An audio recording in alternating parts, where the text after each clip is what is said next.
এটা ফিল করি যে আসলে স্ত্রীদের সাথে কঠোর হয়ে কোনো লাভ নেই।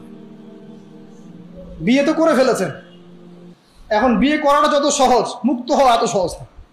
ঠিক আছে, একবার করে ফেললে ব্যাস করে ফেলছেন, সারা জীবন এখন টানতে হবে।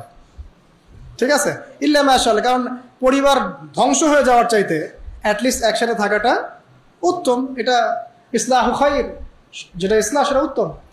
আর একবারে যখন কোনো অবস্থায় টেকা যায় না, তখন না ইসলামে একটা বিচ্ছেদের ব্যাপার আছে, ডিভোর্সের একটা ব্যাপার আছে। কিন্তু নারী জাতিটাকে আল্লাহ পাক এমনভাবে সৃষ্টি করেছেন, ইনশাআল্লাহ ফ্যামিলি নিয়ে আমি একদিন লেকচার দেবো, সেদিন বলবো ইনশাআল্লাহ ডিটেলস, যে আপনি যত কঠোর হবেন তত বেঁকে বসবেন। আপনি যত কঠোর হবেন তারা বেঁকে বসবে। তাদের সাথে এত বেশি কঠোর হয়ে কোনো ফায়দা নাই। কিভাবে ডিল করতে হবে একটা সূত্র বলে, আপনি আপনার মেয়ের প্রতি যেমন, আপনার যদি একটা মেয়ে থাকে 5 বছর বয়স, 10 বছর বয়স, 2 বছর বয়স, একটা মেয়ের সাথে আপনার সম্পর্ক কেমন? খুব মিষ্টি সম্পর্ক। এইভাবে